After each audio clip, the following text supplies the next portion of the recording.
গেছেন খবরে 6 লাভ যে তারেক রহমান উনি আসছেন না। অনুকূল পরিবেশ নেই ভারতবর্ষে, সব বাঘ ভাল্লুক বসে আছে। অনুকূল পরিবেশ সৃষ্টি না হওয়া পর্যন্ত তিনি পণ করেছেন ভারতবর্ষে পা রাখবেন না, অর্থাৎ এক হাতে শেখ হাসিনাকে দাও তবে আমি পদার্পণ করব। আমাদের সম্রাট আসবেন, আমাদেরকে তারা একেবারে তৈরি হয়ে থাকতে হবে এরপর সম্রাটের জন্য।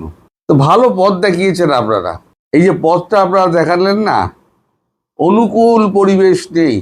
এবার আপনারা যখন মালপত্র চাইবেন তখন ভারত সরকার ওই একটা কথাই আউড়ে যাবে। আমি চিনি এদেরকে, হাড়ে হাড়ে চিনি, একটা কথাই আউড়ে যাবে, অনুকূল পরিবেশ নেই। মাল পাঠাবার মতো অনুকূল পরিবেশ মানে কি, আমার দেশেরটা রেখে, দেশের জনগণেরটা রেখে আপনাদের দেওয়ার মতো অনুকূল পরিবেশ নেই। সে তেল বলুন, কারেন্ট বলুন, জল বলুন, খাদ্যপণ্য বলুন, যাই বলুন। এখন পথ আপনারা দেখিয়েছেন, আপনাদের প্রদর্শিত পথে, ধ্রুবতারার মতো প্রদর্শিত পথে এবার আমরা চলতে লাগবে। একে বলে বাপ কা বেটা সিপাহী কা ঘোড়া। বাপ হচ্ছে পাকিস্তান। ভারতের সঙ্গে শত্রুতা করতে গিয়ে এই স্বাধীনতার পর থেকে 48 সাল থেকে শত্রুতা চলছে কাশ্মীর নিয়ে, কাশ্মীর দখল নিয়ে, তখন থেকে চলছে এখনো পর্যন্ত। সেই শত্রুতা অবাধে চলে যাচ্ছে। তার ফলে কি হলো, একটা ঠিক এরকম উন্নয়নশীল, মানে 60-65 দশকে তখন পাকিস্তান ভারতের থেকে অনেক এগিয়ে অর্থনৈতিক দিক দিয়ে, শিল্প বলুন, কলকারখানা বলুন, অর্থনৈতিক স্থিতিশীলতা বলুন, বৈদেশিক সম্পর্ক বলুন, সব দিক দিয়ে এগিয়ে। তারপর ধীরে ধীরে ভারতবর্ষের সঙ্গে শত্রুতা শুরু হলো। ঠিক বাংলাদেশ ওই পথে যাচ্ছে একদম। আর যত দিন যেতে লাগলো তত ভারতবর্ষ টাইট মারতে শুরু করলো চারদিক দিয়ে, টাইট মারতে মারতে এর মধ্যে কিন্তু কংগ্রেস সরকার চালিয়েছে পুরোটা।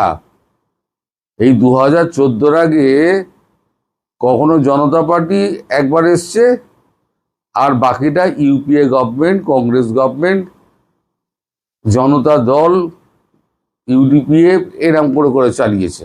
খিচুড়ি পার্টিও তার মধ্যে ছিল, সরকার টেকেনি। তারপর তো এখন তো শুরু হয়েছে আমাদের 14 সাল থেকে বিজেপির আমল।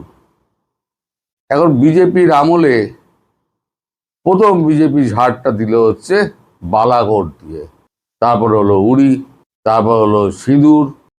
বলা হচ্ছে সিঁদুর শেষ হয়নি, সিঁদুর চলমান আছে, অনগোয়িং প্রসেস।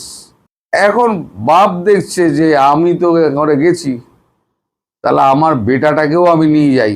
তা বেটা এখন তার প্রদর্শিত পথে বেটা চলতে শুরু করেছে।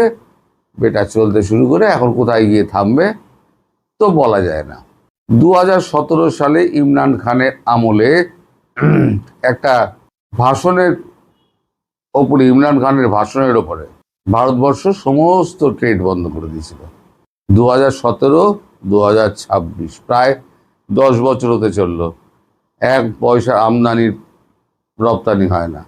কত আমদানি রপ্তানি ছিল সেই সময়তে? 2017 সালে $196 বিলিয়ন ব্যবসা হতো পাকিস্তানের সঙ্গে। পুরো রাতারাতি গোল্লা হয়ে গেল।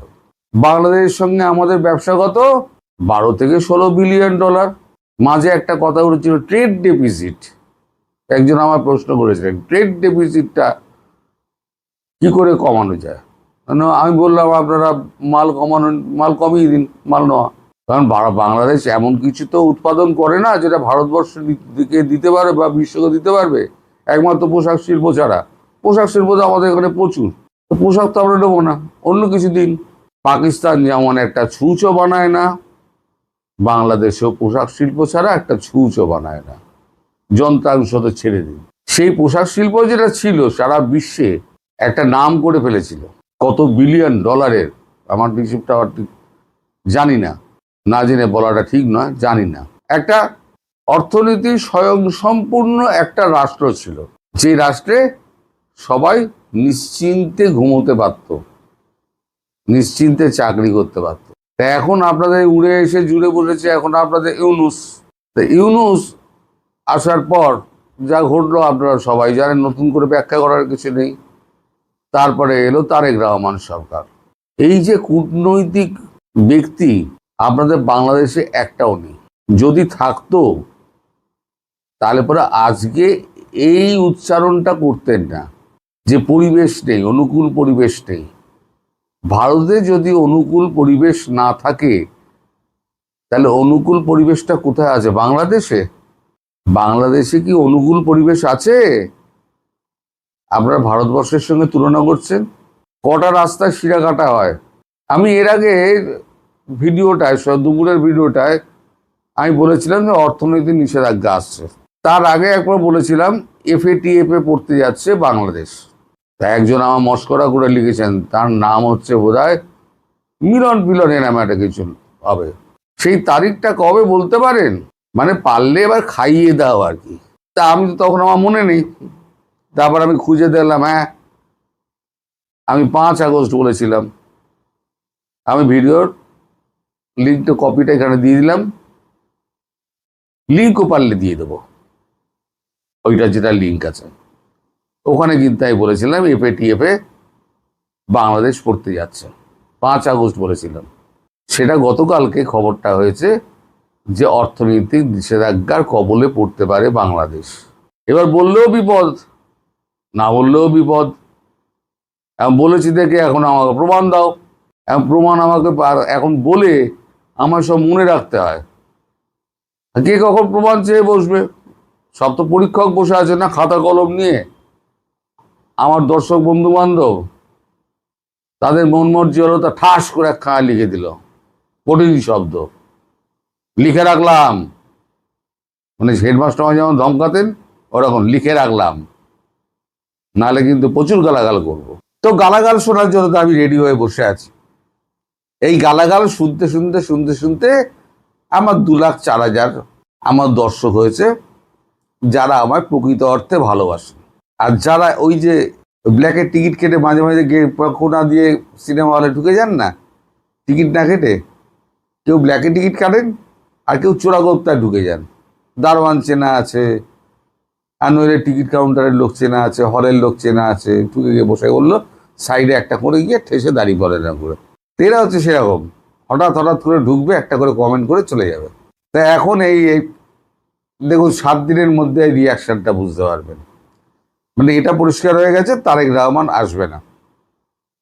এরপরে সার্জিও গোরের অ্যাকশন দেখবেন, ভারতের অ্যাকশন দেখবেন, এবং চীন এবং রাশিয়া তারা কি বলে, ফ্রান্স কি বলে, ইটালি কি বলে, জার্মানি কি বলে। শুধু কাগজগুলোর দিকে লক্ষ্য রাখুন। আপনারা কাগজ ফাগজ তো আপনারা আবার দেখেন না, ও সব দেখে কি হবে? ওগুলো আমরা ঘাঁটবো, ওগুলো আমরা ঘাঁটবো, দেখে নিয়ে আমরা বলবো যখন, তখন আপনারা বললেন দেন কি সমস্ত উল্টো পাল্টা বলে গেল। লিখে রাখলাম, না মিললে কিন্তু গালাগাল করবো। আমি এদের নিয়ে বাস করছি। তো যাই হোক, আমাদের একটা সুবিধে হলো, আপনারা পথ দেখিয়ে দিলেন যে এবার থেকে আমরাও বলবো অনুকূল পরিবেশ সৃষ্টি না হলে আমরা বিদ্যুৎ দিতে পারবো না। 10টা দিন অপেক্ষা করুন।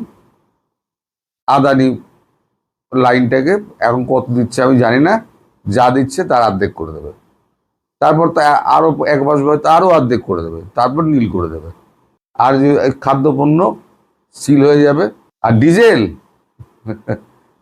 ওই আপনাদের মন্ত্রীকে বলুন গর্তে গিয়ে ঢুকতে, গর্তে গিয়ে ঢুকে ডিজেল করে করে নিয়ে আসবে বালতি করে। আমি আর কিছু বলবো না। আপনারাই ভালো থাকবেন, আপনারাই ভালো ভালো মানে ভালো থাকার জন্য আপনারা জন্মেছেন। মানে আমি আপনাদের কথা বলছি না, আমি বলছি আপনাদের নেতা মন্ত্রী আর ওই সমস্ত ফোড়েগুলোকে, চ্যাংড়াগুলো, ওদেরকে। দেশই যদি না থাকে তাহলে পরে ক্ষমতা কার হাতে থাকবে?